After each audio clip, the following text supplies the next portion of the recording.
Royal Brunei Catering Sdn Bhd melancarkan Central Kitchen yang dijangka menjadi identiti uji nama dan logo baharu kepada Royal Brunei Culinary RBC. Pelancaran Central Kitchen itu akan membantu RBC dalam usaha menyediakan perkhidmatan kulineri berkualiti tinggi dan makanan yang benar-benar mengetengahkan rasa Brunei moden atau Taste of Modern Brunei. Majlis pelancaran berlangsung di West Industrial Park, Jalan Utama Brakas. Pelancarannya disempurnakan bersama oleh Yang Berhormat Datuk Seri Setia Dr. Awang Haji Muhammad Amin Liu bin Abdullah, Menteri di Jabatan Perdana Menteri dan Menteri Kewangan dan Ekonomi kedua, dan Yang Berhormat Datuk Seri Setia Dr. Awang Haji Muhammad Isham bin Haji Jaafar, Menteri Kesihatan. Juga hadir Datuk Seri Paduka Dr. Haji Abdul Manaf bin Haji Matusin, Timbalan Menteri Kewangan dan Ekonomi, merangkap pengerusi RBC, dan Yang Berhormat Pengeran Haji Ali bin Pengeran Maun, Ahli Majlis Mesyuarat Negara. Dengan pelancarannya, Central Kitchen akan memainkan peranan penting dalam mengangkat visi RBC.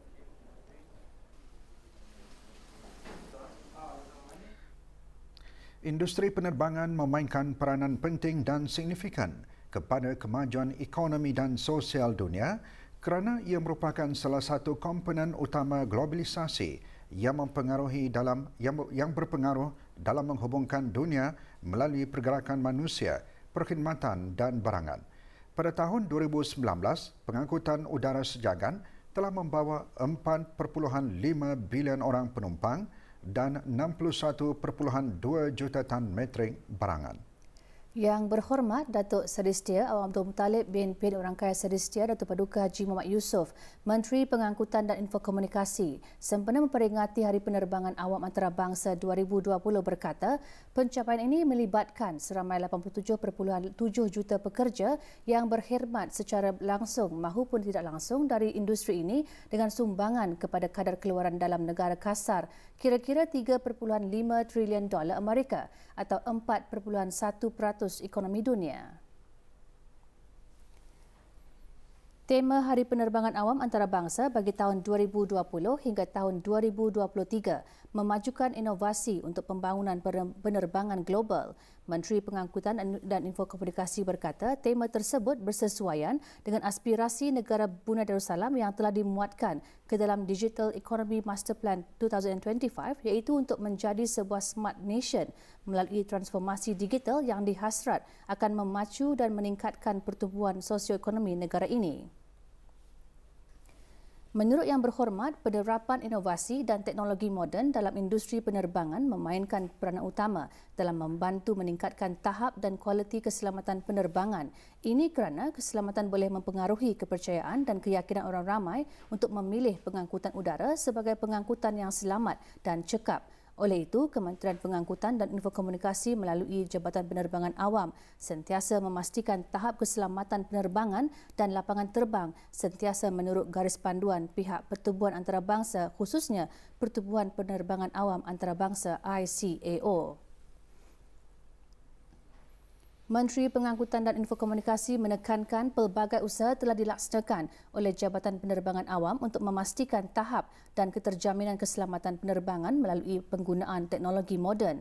Ini termasuk penggunaan sistem sekuriti berteknologi terkini, sistem pengurusan keselamatan, menaik taraf sistem Communication Navigation Surveillance Air Traffic Management untuk meningkatkan tahap prestasi perkhidmatan navigasi udara. Selaras dengan deklarasi Beijing 2018, Asia Pasifik, setiap negara-negara ahli kepada Pertubuhan Penerbangan Awam Antarabangsa untuk komited melaksanakan pengurusan lalu lintas udara secara seamless dan meningkatkan keupayaan pengawasan melalui penggunaan teknologi Automatic Dependent Surveillance Broadcast yang mana negara Brunei Darussalam merupakan salah satu negara di rantau ASEAN yang melaksanakan teknologi ini.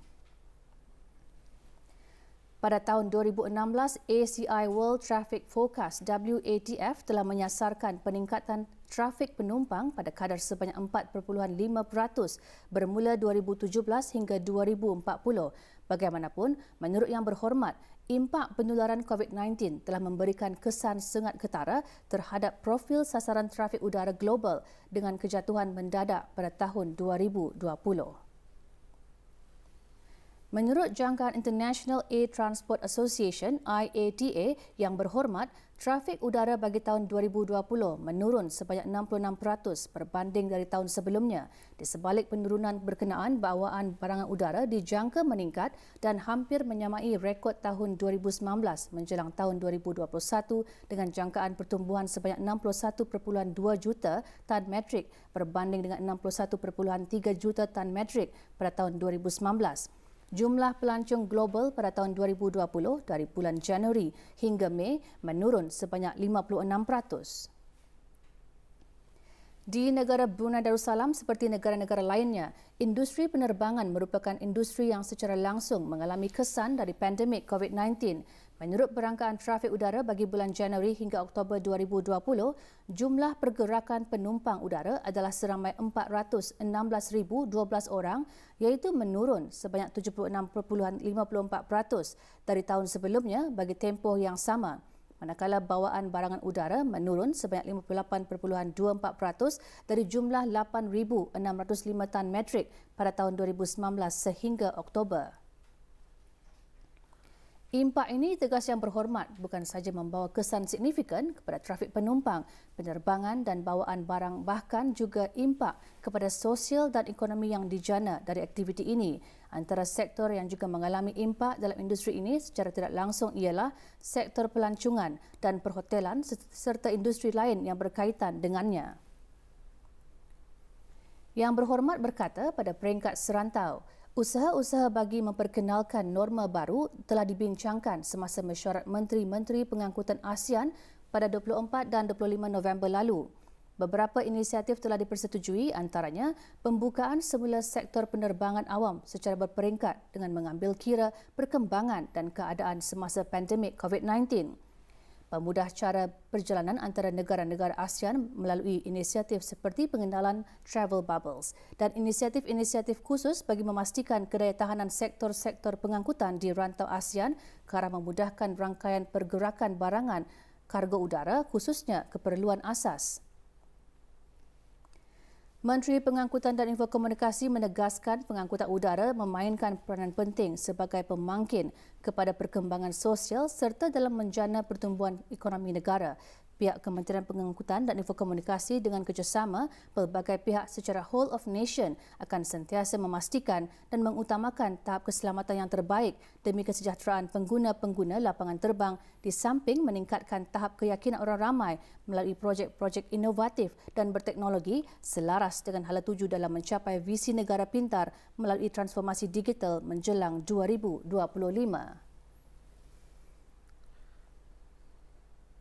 Sementara itu, bersempena dengan Hari Penerbangan Awam Antarabangsa, Jabatan Penerbangan Awam, Kementerian Pengangkutan dan Infokomunikasi petang tadi mengadakan majlis doa kesyukuran. Majlis diadakan di Surau Lapangan Terbang Antarabangsa Berakas. Hadirin yang berhormat Datuk Seri Setia Awang Abdul Mutalim, bin Pehin Orang Kaya Seri Setia Datuk Peruka Haji Muhammad Yusof, Menteri Pengangkutan dan Infokomunikasi. Majlis dimulakan dengan solat maghrib berjemaah diimamkan oleh Awang Muhammad Alihan bin Abu Sama, pemangku Imam Surau Lapangan Terbang. Majlis diselanjutkan dengan bacaan surah Yasin, diikuti dengan bacaan Ratib Al-Atas dan doa kesyukuran bagi sama-sama memohon kehadrat Allah Subhanahu Wa Taala untuk keselamatan serta kesejahteraan perkhidmatan udara dan komuniti penerbangan awam.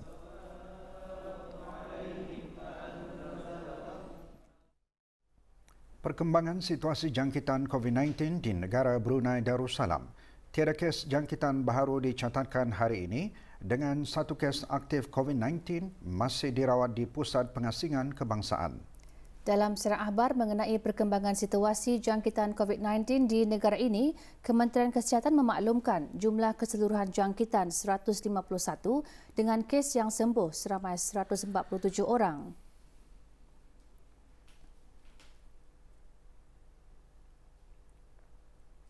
Kes terakhir jangkitan tempatan COVID-19 dilaporkan pada 6 Mei lalu, manakala jumlah kes import sejak kes jangkitan terakhir tempatan dilaporkan sebanyak 10 kes. 483 orang sedang menjalani pengasingan diri mandatori manakala seramai 9,016 orang menamatkan pengasingan diri mandatori sejak Mac lalu.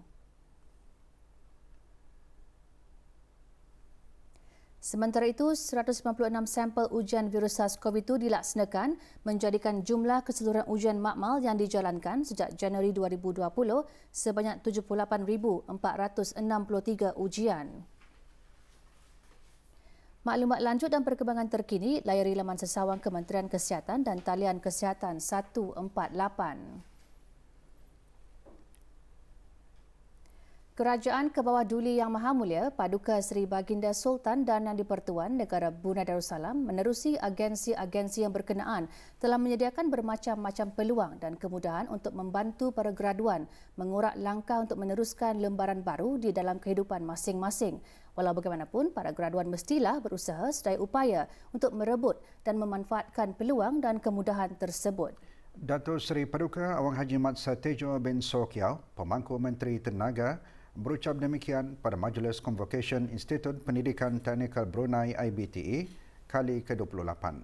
Majlis Convocation berlangsung petang tadi di Pusat Persidangan Antarabangsa Brakas. IBTE telah banyak melaksanakan pelbagai perubahan dari segi latihan dan pembelajaran pelajar-pelajar menjurus kepada kompetensi kemahiran. Saya yakin dengan adanya kolaborasi antara IBTE dan pihak berkepentingan seperti Manpower and Employment Council, Manpower Industry Steering Committee dan pihak industri yang lain, serta kerjasama dari semua pihak, IBTE akan terus komited dalam menghasilkan dan melahirkan lebih ramai lagi pelajar-pelajar yang berkemahiran. Di majlis ini, Datuk Seri Paduka Awang Haji Mat Satejo juga melancarkan pelan strategi IBTE 5 tahun 2019 hingga 2024.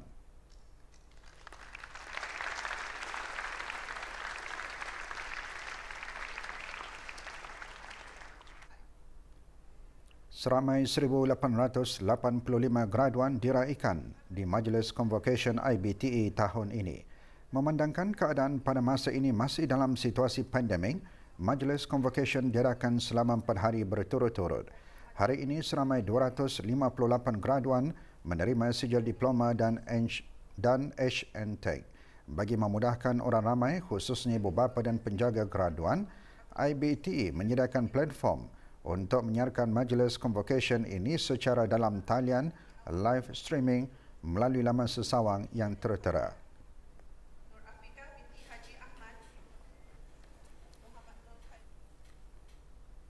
Hubungan antara Universiti Brunei Darussalam UBD dan China semakin rapat sejak tahun 2015 dengan beberapa pelajar UBD menyertai program Huawei SIN. Perkara tersebut antara yang disentuh oleh Duta Besar Istimewa dan Mutlak Republik Rakyat China ke negara Brunei Darussalam pada majlis penyerahan sumbangan buku dan video kepada UBD. Puan Yang Terutama Yu Hong dalam ucapannya juga berkata UBD akan mempunyai lebih banyak kerjasama dengan universiti-universiti dan perusahaan China serta menyumbang lebih banyak kepada hubungan antara China dan Brunei. 307 buah buku dan video diserahkan oleh Puan Yang Terutama Yu Hong kepada Datin Dr. Dayang Hajah Anita bin Rozahrina binti Pin Orang Kaya Lalawijaya Datuk Seri Setia Haji Awang Abdul Aziz, Naib Chancellor UBD. Dengan penyerahan tersebut, ianya akan dapat membantu para pelajar dan tenaga pengajar UBD untuk lebih komprehensif memahami negara China.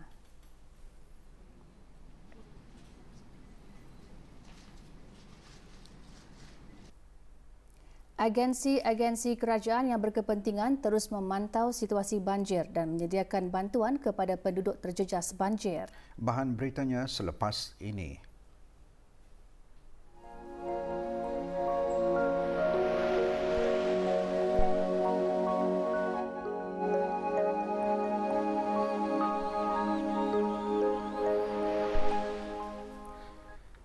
Agensi-agensi kerajaan yang berkepentingan terus melaksanakan pemantauan situasi banjir dan penyediaan bantuan kepada penduduk terjejas banjir di daerah Blain.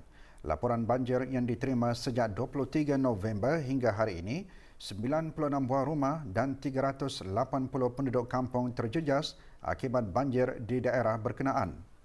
Sebagai usaha berterusan, Jawatan Kuasa Pengurusan Bencana Daerah Belait DDMC dengan kerjasama agensi-agensi kerajaan yang berkepentingan termasuk dukungan padu dari Angkatan Bersenjata di Raja Brunei terus memantau keadaan dan menghulurkan bantuan kepada penduduk terjejas. Bagi meninjau situasi banjir di daerah Belait, rombongan Kementerian Hal Ehwal Dalam Negeri terdiri daripada Awang Muhammad Amir Hairil bin Haji Mahmud, Setiausaha Tetap Keselamatan, Kesejahteraan dan Undang-Undang dan Awang Salminan bin Haji Burut, Setiausaha Tetap Bandaran dan Daerah Belawat kawasan-kawasan terjejas banjir.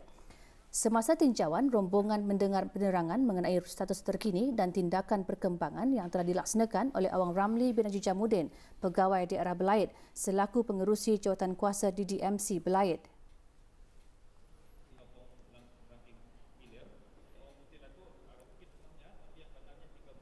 Dengan adanya bantuan daripada pihak agensi kerajaan yang terlibat, maka ianya akan menyenangkan dan memudahkan penduduk-penduduk kampung yang terjejas untuk berhubung daripada mukim ke luar, dan bersama menyarankan dan menasihatkan kepada penduduk-penduduk kampung agar sentiasa berhati-hati dalam waktu banjir, terutamanya kepada penduduk-penduduk yang tinggal berhampiran dengan sungai, kerana apa yang kita watiri ialah perkara-perkara yang tidak diduga seperti kemalangan, seperti binatang-binatang buas, dan juga kepada penduduk-penduduk kampung yang nampaknya mengkali rumah akan terjejas, maka mereka dinasihatkan supaya menyimpan segala dokumen-dokumen yang penting untuk sekiranya diarahkan untuk berpindah, maka segala dokumen itu dapat dibawa.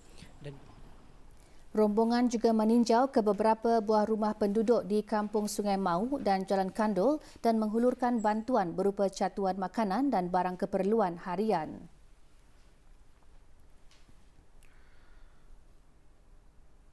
Kursus Pegawai Staf Pertengahan masih menjadi salah satu kursus penting bagi memupuk para pemimpin anggota Angkatan Bersenjata di Raja Brunei ABDB dan pasukan polis di Raja Brunei untuk menjadi pegawai staf yang kompeten dalam menjalankan tanggungjawab. Perkara tersebut antara yang ditekankan oleh Laksamana Pertama Dato' Seri Pahlawan Haji Osman bin Haji Suhaili alias Suhaili, Pemerintah Tentera Laut di Raja Brunei pada majlis penutupan kursus pegawai staf pertengahan yang berlangsung pagi tadi di Akademi Pertahanan ABDB, Kampung Tanah Jambu. Juga hadir Datuk Peruka Seri Haji Muhammad Irwan bin Haji Hambali, Pesuruhjaya Pasukan Polis di Raja Brunei. Laksamana Perutama Datuk Seri Pahlawan Haji Osman dalam ucapannya juga berkata, adalah mustahak untuk pegawai pertengahan dilengkapi dengan kemahiran-kemahiran penting bagi membangun inovasi untuk memudahkan pemerintah dalam proses membuat keputusan. Seramai 49 pegawai tempatan menghadiri kursus berkenaan. 48 adalah terdiri daripada pegawai-pegawai ABDB dan seorang pegawai daripada pasukan polis di Raja Brunei. Tahun ini ianya tidak dihadiri oleh pegawai-pegawai daripada negara jiran disebabkan oleh situasi COVID-19 pada masa ini.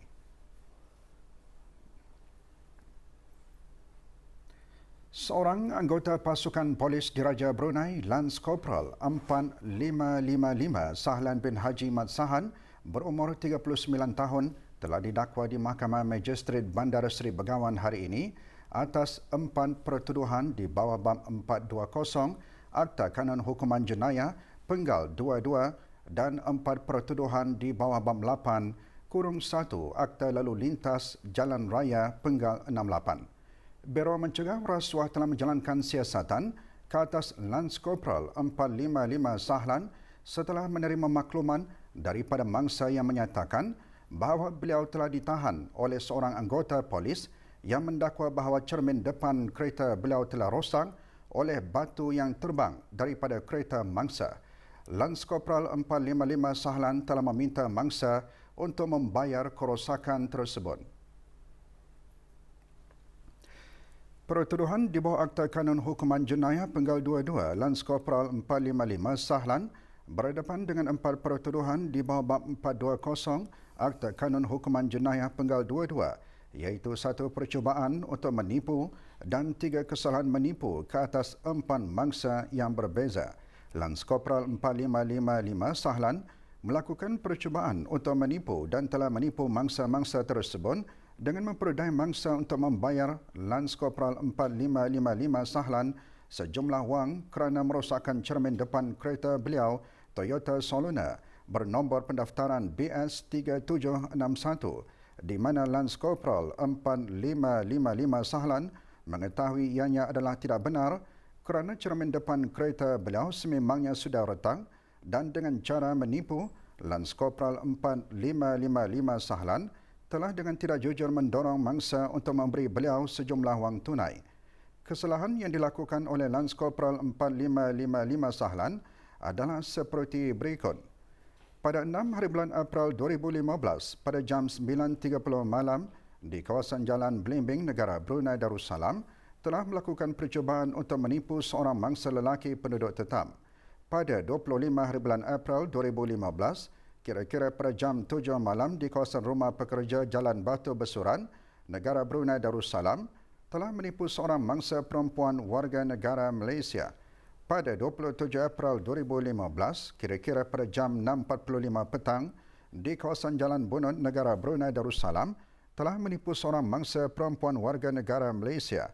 Pada 17 Mei 2015, kira-kira pada jam 9 malam, di kawasan bengkel kereta Jalan Bunut, negara Brunei Darussalam, telah menipu seorang mangsa lelaki warga negara Thailand.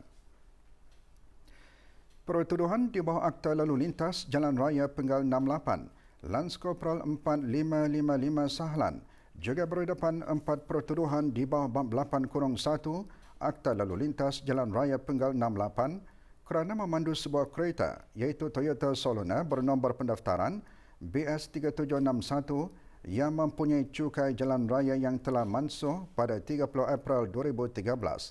Kesalahan-kesalahan tersebut telah dilakukan seperti berikut.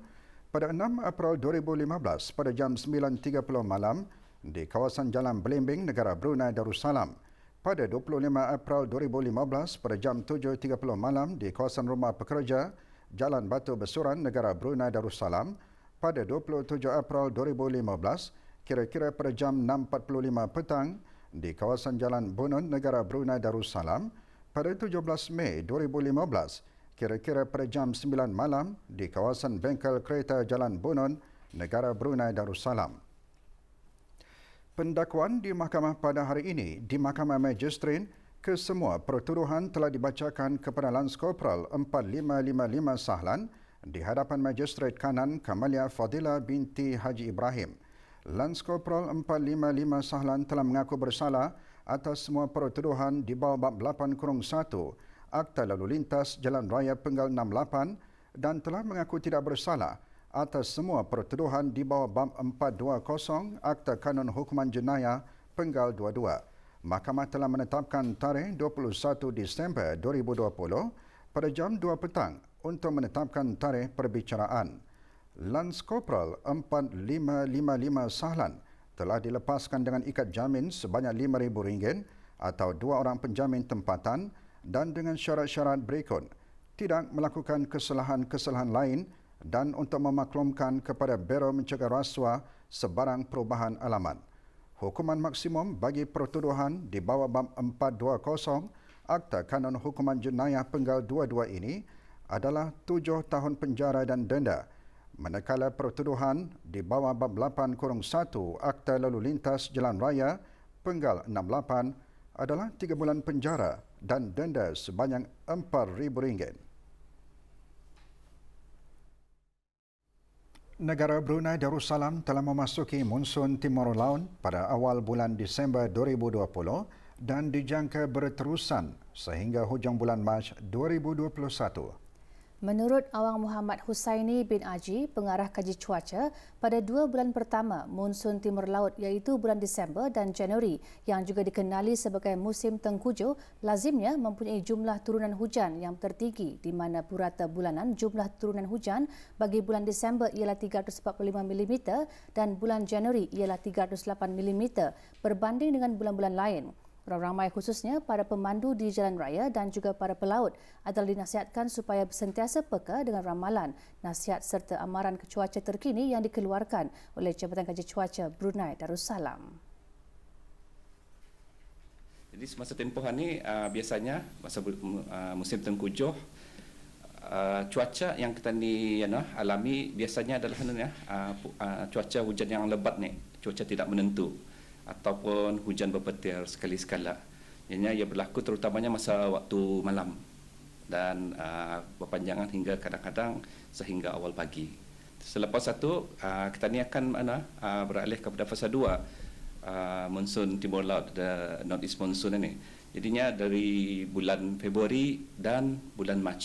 Bulan Mac ini memenangkan pada second half fasa kedua ni keadaan atmosfera di yang kita ni alami akan menjadi lebih stabil ni. Berbalik semula kepada musim tengkujuh dari bulan Disember ke Januari adalah pentinglah untuk orang ramai untuk mengambil perhatian mengenai dengan keadaan hujan yang tinggi ni. Jadi bahawa risiko kejadian banjir ataupun banjir kirap di kawasan-kawasan rendah atau di tempat-tempat yang mudah banjir. Jadi risiko kejadian tanah susur pun akan meningkatnya. Jadi risiko keadaan banjir kilat atau flash flood ni yang lebih teruk boleh juga berlaku apabila hujan berintensiti lebat bertembung dengan keadaan air pasang. Luruan angin pun timur laut, north east monsoon, angin-angin yang bertiup semasa monsun timur laut ini yang kuat boleh menyebabkan peningkatan ketinggian ombak di perairan negara kita ni tu. Jadinya peningkatan ini boleh meningkat sehingga ke mencapai 3 meter. Aktiviti penangkapan ikan yang menyalahi undang-undang akan merugikan negara kerana menjejaskan kesinambungan sumber perikanan marin, kestabilan ekosistem marin juga akan terjejas serta kerugian kepada diri sendiri. Jika sabit kesalahan di bawah Perintah Perikanan 2009, para nelayan boleh dikenakan hukuman denda sehingga RM10,000 atau penjara sehingga 1 tahun atau kedua-duanya sekali. Awang Irwan bin Haji Muhammad Nur, Pegawai Perikanan Kanan Jabatan Perikanan Kementerian Sumber-Sumber Utama dan Pelancongan menjelaskan perkara tersebut semasa sesi wawancara Rampai Pagi TV. Di antara kaedah pengawalan aktiviti penangkapan ikan yang digunakan oleh Jabatan Perikanan, Kementerian Sumber-Sumber Utama dan Pelancongan adalah dengan menguatkuasakan penggunaan dan pengeluaran lesen alat menangkap ikan kepada nelayan-nelayan tempatan yang perlu diperbaharui setiap tahun, termasuk juga kepada pematuhan kepada syarat-syarat lesen alat menangkap ikan oleh pemegang lesen berkenaan. Mengenai kegiatan penangkapan ikan yang dilarang dan tindak bertanggungjawab yang mana juga termasuk di dalam syarat-syarat lesen alat menangkap ikan, antaranya menangkap ikan tanpa mempunyai lesen alat menangkap ikan yang sah. Bagi kegiatan penangkapan ikan menggunakan bahan letupan atau bom ikan adalah tidak dibenarkan sama sekali. Sementara Haji Osmera bin Haji Osman, Ketua Kesihatan, Keselamatan dan Alam Sekitar HSE dan Sekuriti Syarikat Brunei Shell Petroleum Sdn Bhd BSP mendedahkan semakin ramai nelayan memasuki kawasan zon keselamatan iaitu 500 meter dari pelantar-pelantar minyak tahun ini. BSP mendapati para nelayan menambat bot-bot mereka pada struktur-struktur pelantar minyak dan memancing di bawah pelantar minyak sambil merokok.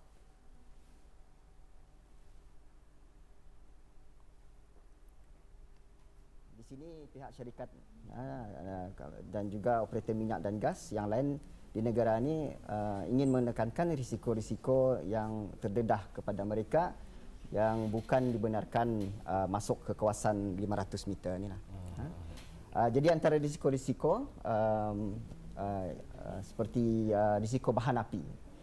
Bahan api yang boleh menyebabkan kebakaran atau letupan kepada pelantar-pelantar dari perbuatan seperti merokok atau menyalakan bahan api. Dan yang kedua, risiko benda terjatuh dari pelantar-pelantar ini, terutama sekali ketika ada aktiviti-aktiviti mengangkat barang. Sementara itu, para nelayan di negara ini disarankan untuk mendaftarkan bot dan perahu mereka kepada pihak berkuasa maritim dan pelabuhan negara Brunei Darussalam MPABD.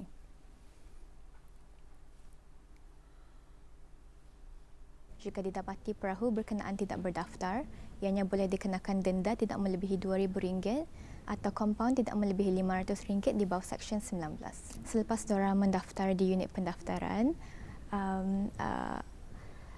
perahu berikut akan diperiksa oleh unit ukur MPABD di mana perahu berikut akan diperiksa dalam kalau ianya sah layar di perairan Brunei Darussalam, dalam erti kata lain sama ada perahu berikut selamat untuk digunakan.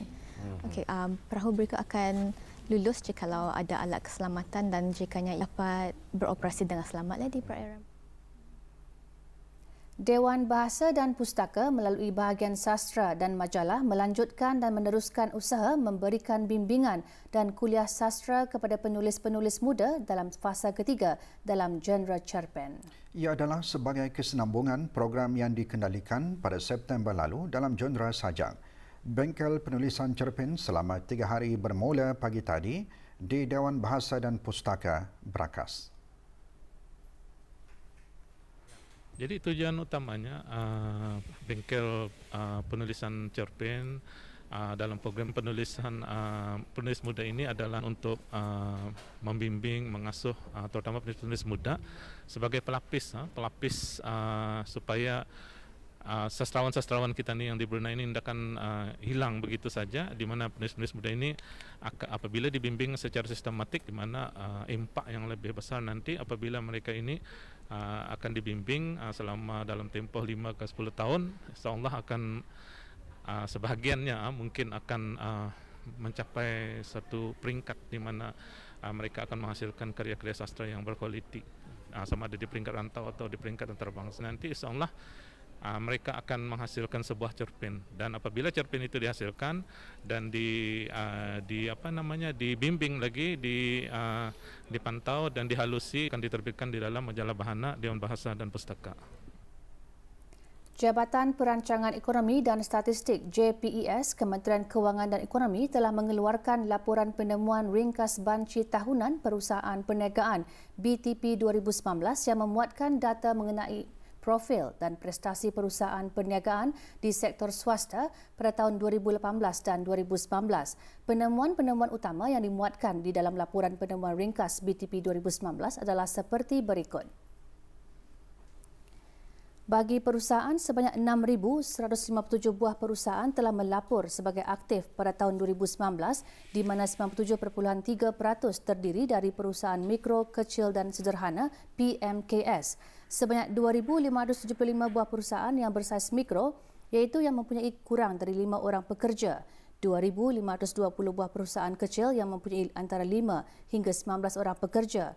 895 buah perusahaan sederhana dengan 20 hingga 99 orang pekerja dan 167 buah perusahaan selebihnya adalah bersaiz besar dengan 100 orang atau lebih pekerja. 3 kegiatan ekonomi terbesar ialah perdagangan borong dan runcit dengan 2,104 perusahaan, diikuti oleh penginapan dan perkhidmatan makanan dengan 716 perusahaan dan pembuatan dengan 654 perusahaan.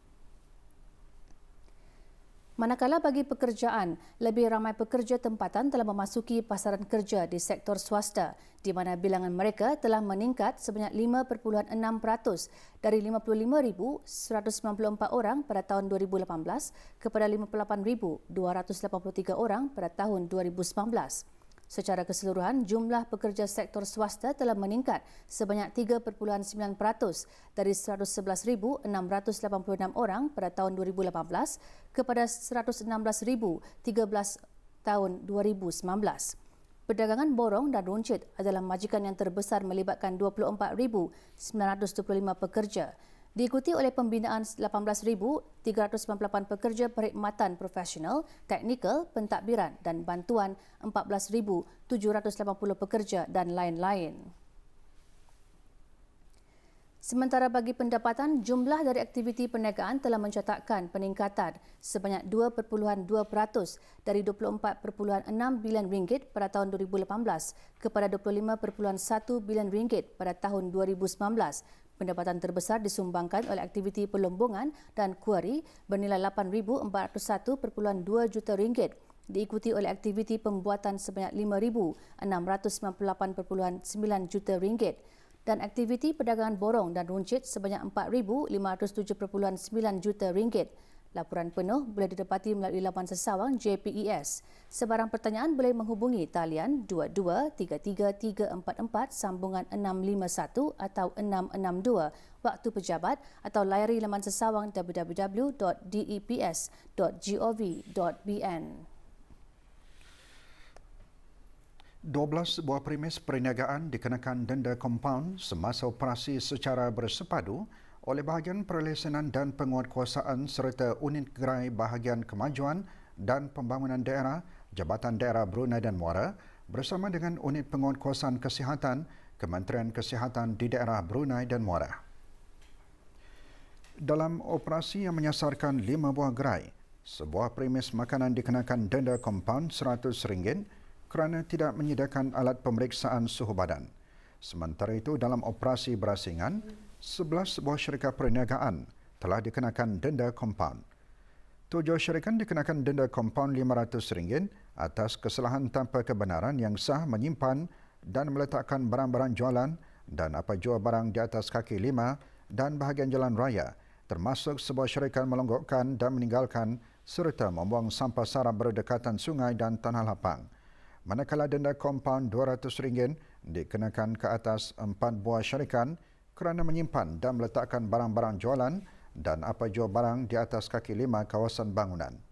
Setiap syarikat berkenaan diberi tempoh 7 hari waktu bekerja untuk membayar kompaun berkenaan dan jika gagal, boleh diambil tindakan ke mahkamah di bawah Akta Kesalahan-Kesalahan Kecil Penggal 30.